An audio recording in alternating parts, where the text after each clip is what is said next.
Your love is bright as ever, even in the shadows. Esta es la opinión según el público.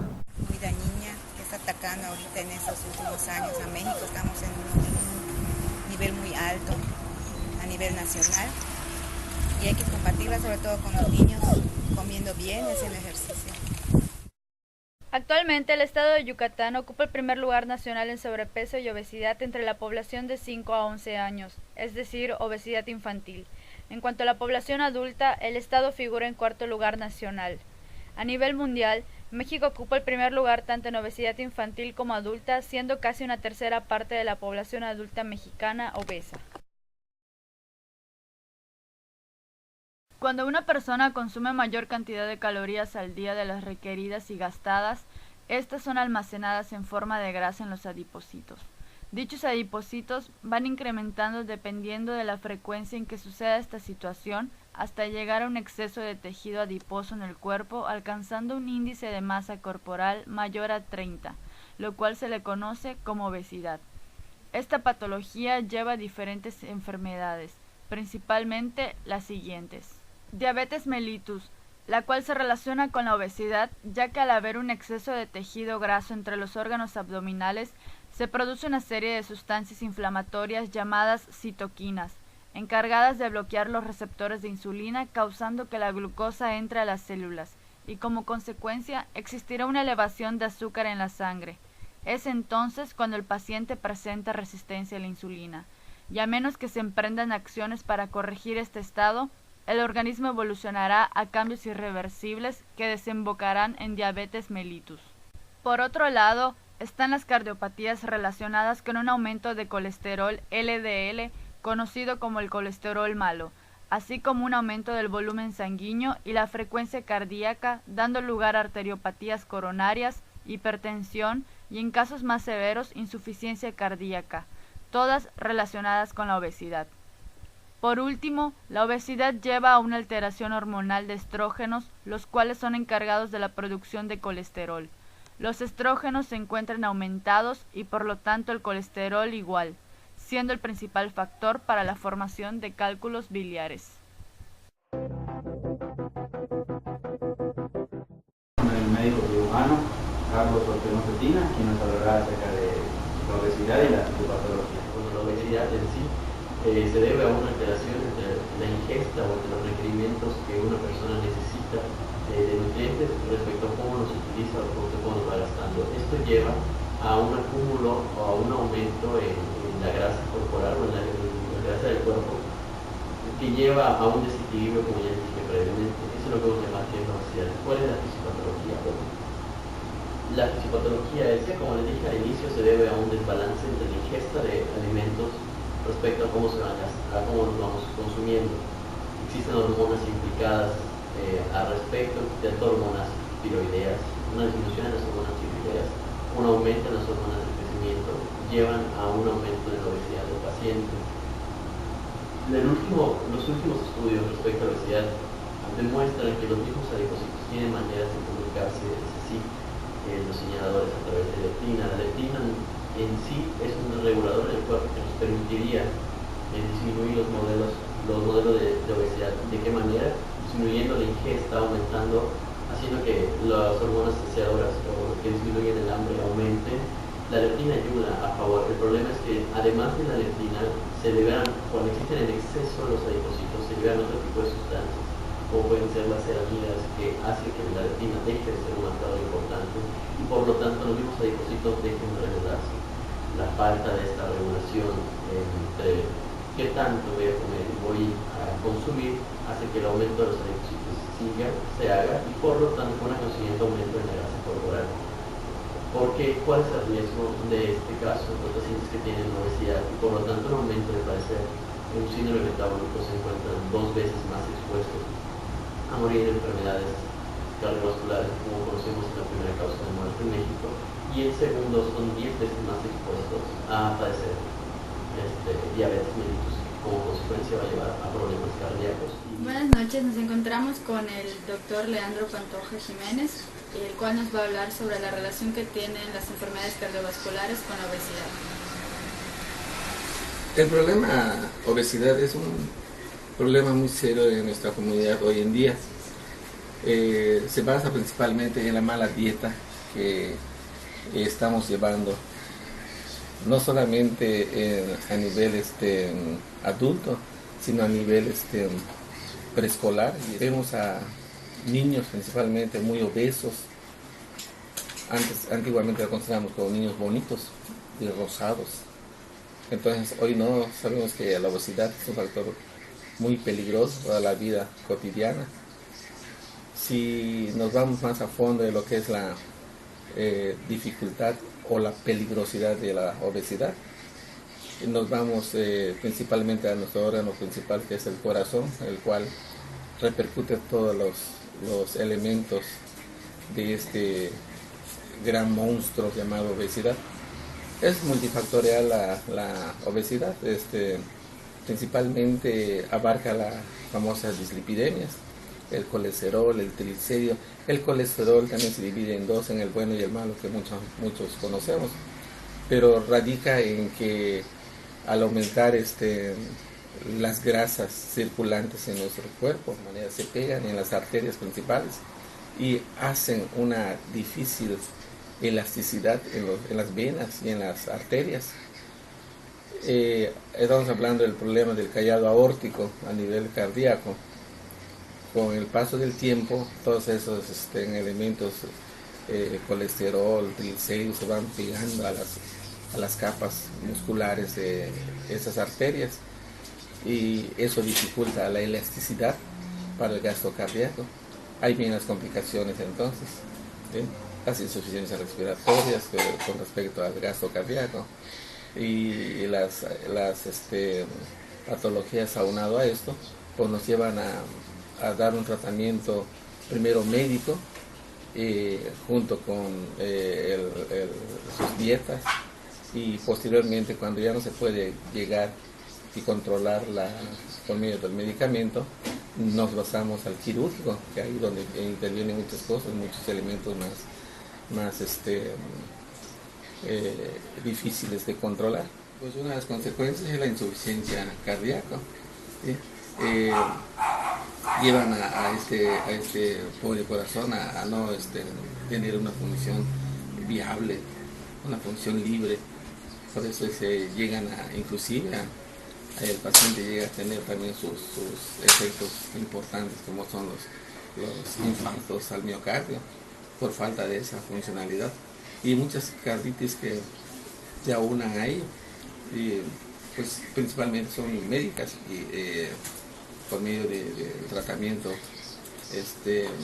y cuando no se puede llegar a nivel de medicamentos, nos pasamos al quirúrgico, y ahí es como empieza el problema más difícil del paciente. Estos problemas no solamente se ven en los adultos ni en los ancianos, también están viendo también en los pacientes jóvenes, adolescentes, inclusive hasta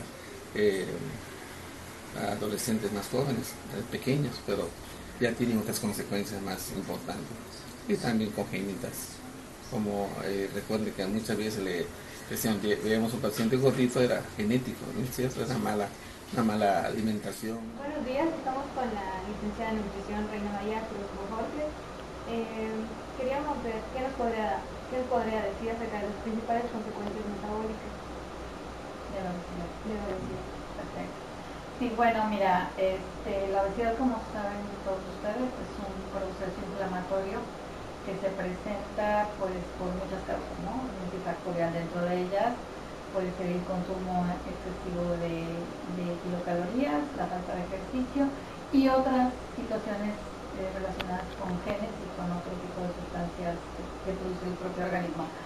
Las consecuencias metabólicas principales son las comorbilidades que resultan de este proceso, ¿no? Por ejemplo, si nosotros tenemos mayor cantidad de grasa corporal, pues el organismo va a presentar o a segregar algunos componentes como son las citoquinas, que producen un proceso inflamatorio mayor. Pero también está por otro lado lo que es la diabetes, la hipertensión, las dislipidemias y otras consecuencias que, por ejemplo, impiden el desplazamiento adecuado de la persona, lesionando otras partes del aparato locomotor, etc.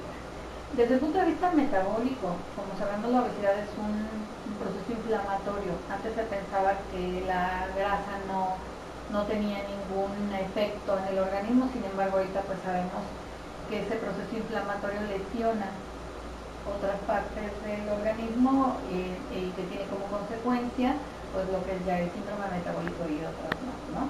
Además también la obesidad pues es también precursora de algunos tipos de cáncer. Entonces realmente la dimensión, nosotros vemos que empezamos a subir de peso, ¿no? Antes de llegar a ser obesos y no ubicamos la dimensión del proceso que ya se está gestando dentro de nosotros. Y cuando nos damos cuenta que ya tenemos 10 kilos de más, pues entonces decimos, ¿qué pasó? ¿No? ¿Qué sucedió? La mayor parte de la gente no lo percibe y no hace nada en consecuencia, y entonces el proceso metabólico ya se inició y es preciso detenerlo para evitar llegar a esas comorbilidades de la obesidad. Y acerca de la intervención nutricional. Bueno, ahí es algo muy interesante, ¿no? La intervención nutricional en el paciente con obesidad se basa en precisamente evaluar hasta dónde se encuentra el paciente, qué índice de masa corporal tiene, qué porcentaje de grasa corporal, la composición corporal, ¿no? Y trabajar en consecuencia. Entonces no le damos una dieta menor a 1500 kilocalorías. Hacemos un régimen de alimentación basado en un poquito de aumento de proteínas, bueno, el máximo de proteínas. Cambiamos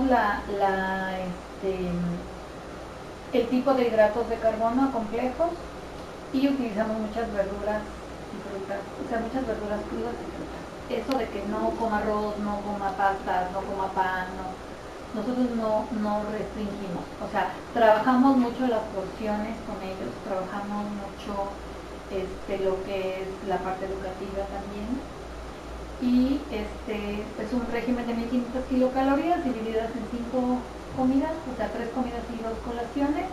Nos ha dado un muy buen resultado, el paciente no se queda con hambre. Cuando hacemos una dieta muy restringida es más difícil que se adhiera, porque estos pacientes están acostumbrados a comer gran cantidad de alimentos o alimentos muy densos en energía. Entonces, fuera refrescos embotellados, porque si les decimos, en vez de 5 cocas, tómese 2, siguen tomando. Entonces, una de las cosas que yo considero que nos ha llevado a la obesidad es el consumo de refrescos. Y pues vemos que hay un trabajo más efectivo cuando pasan con el psicólogo y empiezan a trabajar la parte emocional. Él les pone estrategias para evitar la ansiedad, trabaja con ellos también la parte en caso de que diagnostique, por ejemplo, depresión, y trabajamos siempre en conjunto. Entonces, también intervienen los médicos, ¿no? Pues si necesitan un tratamiento, pero realmente nos ha ido bastante bien. Como en todo, no hay pacientes que no les funciona nada, hasta que ellos deciden, ¿no? Pero una cosa muy importante también es explicarles cuál es la situación, porque la gente cree que tener sobrepeso o obesidad no es nada grave, ¿no? No sabemos cuáles son todos esos procesos metabólicos del proceso inflamatorio, de por ejemplo la aterosclerosis, todas estas cosas que muchas veces ya ni siquiera podemos revertir. Entonces, las dietas las basamos en el sistema mexicano equivalente, como todos, pero sí tratamos de que en desayuno tengan proteína, por ejemplo huevo, fruta, cereal. A mediodía deben de tener una sopa caldosa, que ya sea, puede ser un consomé con pico de gallo, un filete de pollo a la plancha, o sea, aprovechar, si voy a utilizar otras partes del pollo, pues hago un consomé o de deshidrato, hago una pechuga a la plancha, su ensalada, arrocito, tortillita y agua de fruta, ¿no? O sea, porque si empezamos a disminuir hidratos de carbono, cuando vuelvan a comerlos, otra vez volvemos a lo mismo. Entonces, la idea es que se vayan acostumbrando a la alimentación correcta, pero en comiendo todos los alimentos. No por mencionar es prohibido siempre y cuando tomamos las cantidades adecuadas, ¿no? Excepto los refrescos en botellas que no sirven para nada. Pero bueno, si van a una fiesta o en estas fechas, pues por lo menos un poquito. Bueno, muchísimas gracias por la información y por su tiempo. No, para nada, con ustedes. Estamos con el psicólogo José David Maldonado, quien nos va a hablar un poco sobre la intervención y el tratamiento de la obesidad de manera oncológica. Bueno, doctor, ¿nos podría hablar sobre cómo afecta al paciente obeso y a su entorno el problema de la obesidad? Sí, lo que nosotros trabajamos aquí en el paciente obeso es la imagen corporal negativa, o sea, la forma en la que ellos se ven, cómo se aprecian, ¿no? Entonces, la forma en la que ellos se ven limita su interacción. Por ejemplo, si quieren hacer algo, ir a una clase de zumba, por ejemplo, y, no sé, la mayoría de las mujeres que acuden allá, o las personas que acuden, son delgadas, ¿no? Entonces, yo como me veo, limita la interacción y decimos, ok, tenemos que ir viendo, no sé, la forma o el volumen de su cuerpo, pues si se mueve en camión, si viaja, ¿no? Pues ya como que reciben ciertos comentarios. Eso es muy difícil de evitar, pero lo que se le enseña a las personas es cómo evitar que tengan tanto impacto sobre ellos.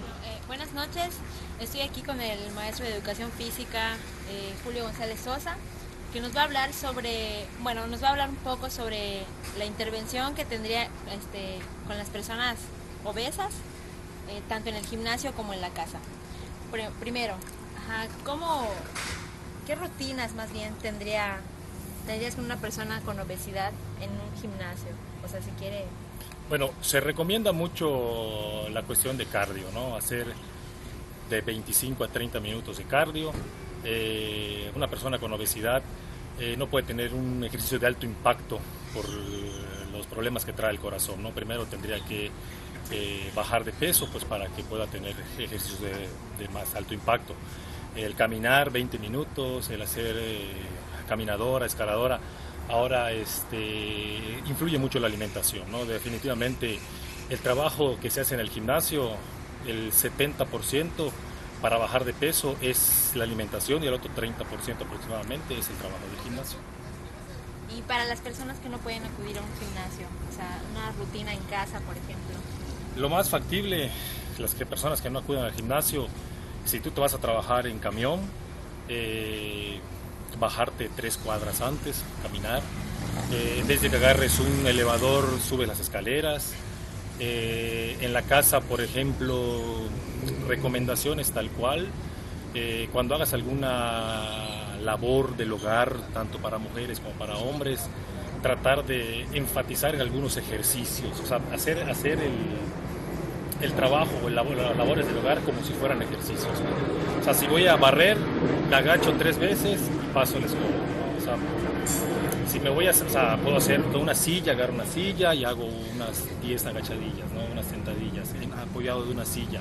Sobre todo para las personas que tienen mucha obesidad, los problemas de las rodillas, sobre todo por el cargar el peso cada vez que, pues digo, las 24 horas, 12 horas del día que están caminando, pues el cargar el peso con las rodillas pues afecta bastante.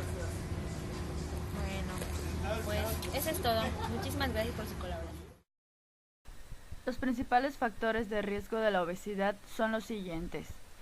En primer lugar, es una dieta no saludable, como por ejemplo una dieta alta en calorías, el consumo de comida rápida y chatarra, no desayunar, consumo de refrescos embotellados y comer porciones grandes de comida. En segundo lugar, se encuentra la falta de actividad, debido a un estilo de vida sedentario, es decir, se consumen más calorías que las que se queman por medio del ejercicio o durante las actividades diarias normales. En tercer lugar, se encuentra la genética, ya que los genes de una persona pueden afectar la cantidad de grasa que se almacena y cómo ésta se distribuye. También juega un papel importante en cómo el cuerpo convierte eficientemente los alimentos en energía y en cómo el cuerpo quema calorías durante el ejercicio. Por último lugar, se encuentran las condiciones sociales y económicas. Por ejemplo, el no tener acceso a áreas seguras para hacer ejercicio, el haber aprendido maneras poco saludables para cocinar, la falta de recursos y la compra de alimentos procesados.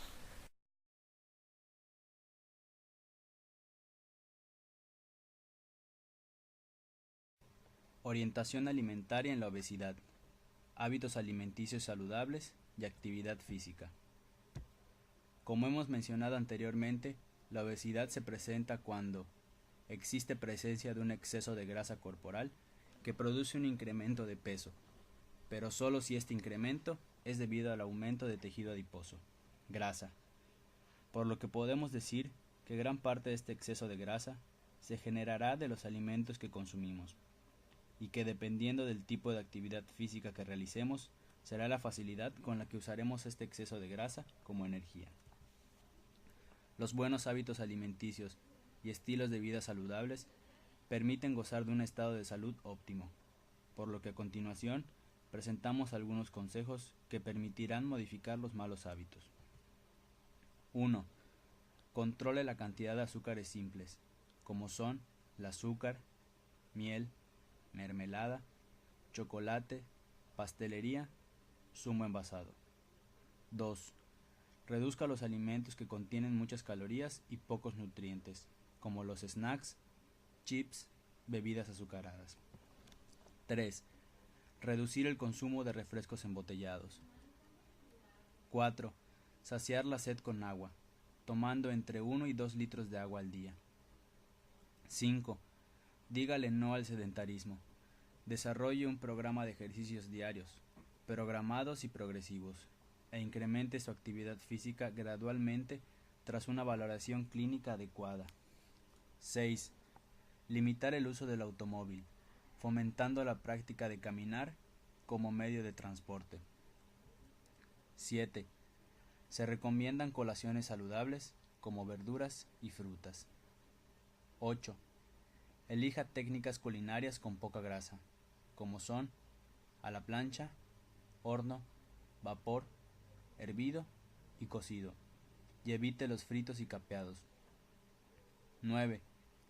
Las cenas siempre deben ser más ligeras. El secreto para adelgazar y mantenerse estable en su peso reside en esta toma del día.